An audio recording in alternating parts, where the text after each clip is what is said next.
It is Thursday, July 11th. Time to start the Not So Live feed.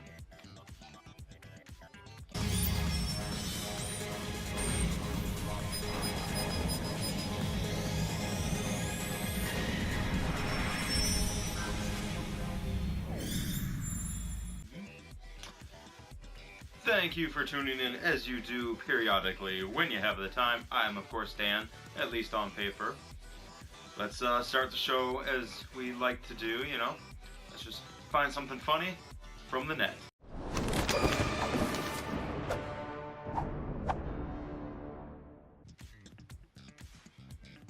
An oldie but a goodie, come on. What more could you ask for? As always, we have gaming news, movie news. Wrestling 3 Count is back this week. I edited part of it out last week because I forgot about it. So you never even heard about it if you watched then, but it is back. We have some wrestling news. Yeah, so we're going to dive into it. Gaming news, I guess? Sure. Yeah, let's start there. Gaming news is pretty light this week. We have just 2 things to talk about. First up, in a no surprise, I guess, Dark Souls is actually going to get remastered for the PS4 and the Xbox One and the Switch. Stay up. So coming out this May, we're going to see Dark Souls, a Souls game. There we go. First appearance on the Nintendo Switch, as well as full remastered versions for both the PS4 and the Xbox One. And they've already talked about good resolutions for both the Pro and the Scorpio or One or whatever the hell it's called. But yeah, just remastering. Yet there's a whole bunch of games that we still don't get. We still don't get our Dead Spaces. There's just a lot of other games I would love to see come back more. Like, I'm not against this game series. I suck at it, so but whatever. In other news, and our only other newsworthy article this week for gaming, in what we're going to simply call a no-shit Sherlock style news article, it appears Fortnite, more specifically Battle Royale mode on the PS4, is having massive amounts of streamers with a whopping 5,000 plus at one given moment, with its next 2 competitors, Call of Duty and, I'm even going to read that for you, Grand Theft Auto 5, combined not even touching that number. Obviously, for a game that's more or less, I went into how it's a rip-off, clone, whatever you want to call it, of PlayerUnknown, but it's also free, and that, like, I play it personally because it's free. I didn't buy it, it was just a fun little game mode to play, so no big surprise there. I would still like to see PlayerUnknown come to PS4, it came to Xbox One, and it's out on PC, so we'll have to see. But yeah, no shit, a lot of people are streaming it. Like, yeah, it is a fun game for what it is. It's for a free clone of PlayerUnknown, and it's free. What else do you need? It's gonna do it for gaming news this week. But I sense one of those vintage Vine reviews coming. Yeah, it's in the air. It's be out of camera. Enjoy. And now, a vintage Vine review. Yeah, the controls weren't great, but you get to fly a frickin' dragon. That was special. I felt it. Movie news. Movie news.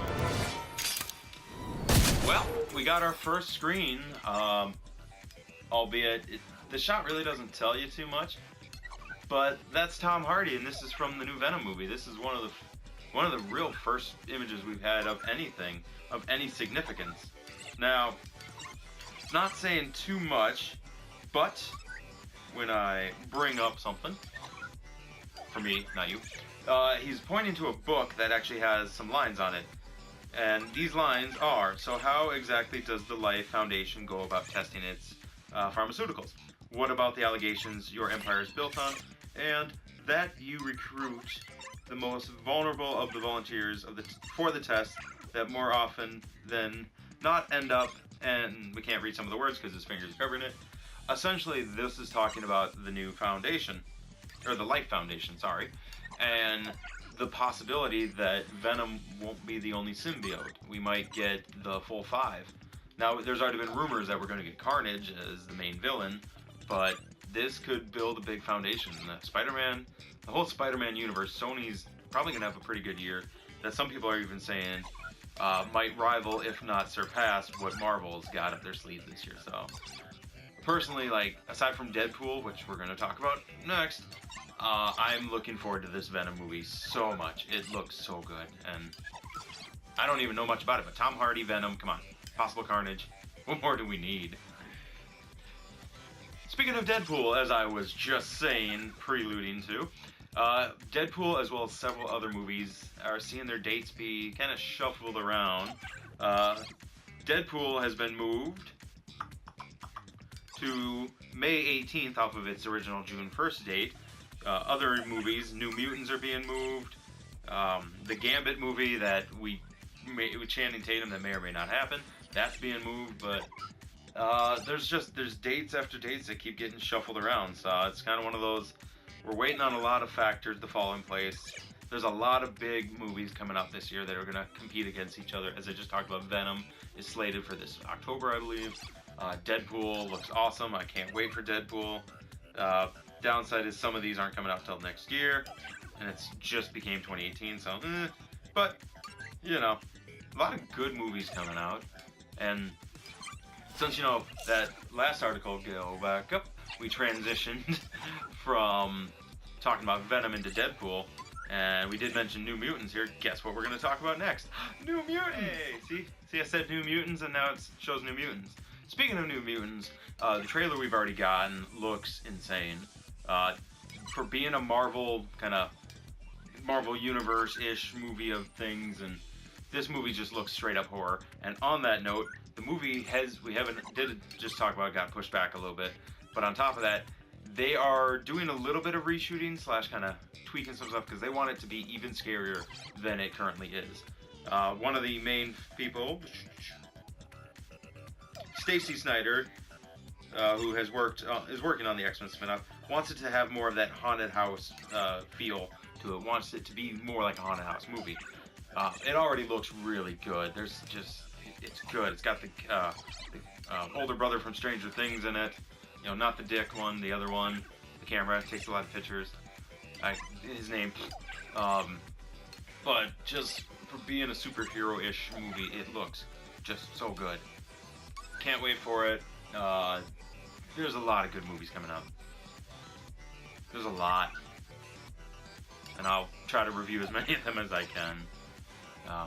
Speaking of reviews, we're gonna have that's it for movie news, but we're gonna throw in a new feature here. It's gonna be called Second Opinion, Second View. I don't know. We'll figure it out. We'll put some graphics up, maybe not. I don't know, but the second viewing, we'll call it. It is the second viewing.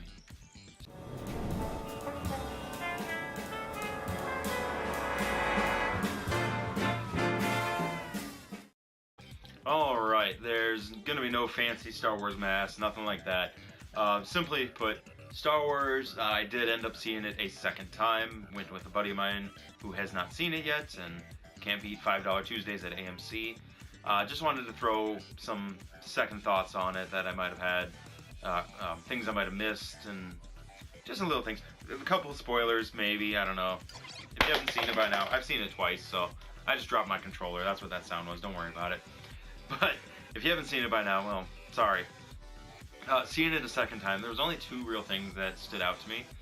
In the fight with Luke Skywalker and Kylo Ren, when they're both on the salt fields, there's a shot that very specifically, you see Kylo Ren kind of like drag his foot into like a power stance, and you see him carve into the salt to expose the red earth underneath.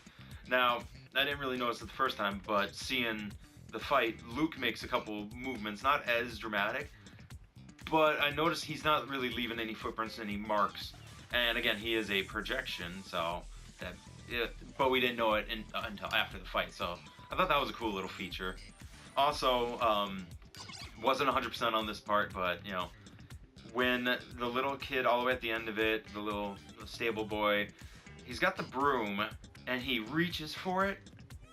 And seeing it twice, it's so quick it's hard to tell, but I'm almost certain that he uses the force to bring the broom to him, that whole 1.5 foot distance, and then he holds the broom like a sword / lightsaber, so I think this kid's got some Jedi in him, or some force or something, but a couple of little things I might have missed, and just wanted to touch on them again for this second viewing of Star Wars The Last Jedi. Still a pretty good movie. Still think Leia's death / not death was stupid.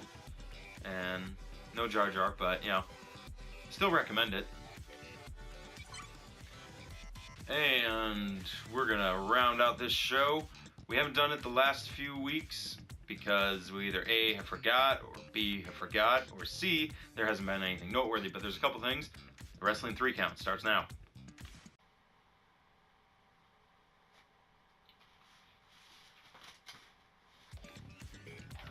Well, alright, it has been a while since I have donned the referee shirt, but we're back for the Wrestling 3 count. A couple little things to talk about. First of all, before we get into Royal Rumble news, let's talk more about Matt Hardy real quick this week. He's crazy. With Jeff recovering still from shoulder surgery, he's going to be out a while. They are taking this woken Matt Hardy character just in weird directions, and I honestly think they have found somebody who out-crazies Bray Wyatt. I'm loving this lineup. I don't know what's going to come of this overall, but it is just weird. It's so weird, but I like it. So I'm definitely keeping an eye on it. Kind of funny that the Woken thing was a TNA thing, and yeah, but that's a different story for a different day. TNA's, falling apart. Now let's talk about the Royal Rumble. That's the big thing. It has been announced a while ago. I'm just finally getting around to it now. We are going to have, on top of the regular Royal Rumble match, the first ever all-women's Royal Rumble match. Now, that's a big deal. We're going to have 30 women going for the same spot. Winner gets a title match at WrestleMania. Now, there's a lot of speculation with both Royal Rumbles of who could be the winners. Now, with this one, it's got to be one of two people to me. It's either got to be Asuka, there we go, Asuka, I got it right, Asuka, but then again, she is undefeated, so it could be interesting to see if she has a loss at the Rumble, not an official pin loss, but still, but there is speculation, and forgive the shot because it's the best one I got at the moment, her head kind of sliced and I didn't fix it. Ronda Rousey has been talking about coming to the WWE. It's unclear if she would debut, if she's already ready to debut at this coming up Royal Rumble in a few weeks. But if she did, that would be Royal Rumbles are always the time to see people come back, superstars, legends, cameos, all these things and more. Hell, we had Shaq come in once, didn't we? So it'll be very interesting to see if she makes her debut at the Royal Rumble and if she actually goes on to win and then goes on to WrestleMania, or if she comes out later on. But it seems almost like certain, after her few losses now in the UFC, she's not coming back anytime soon. But yeah, speaking of the Royal Rumble though, predictions for the male side.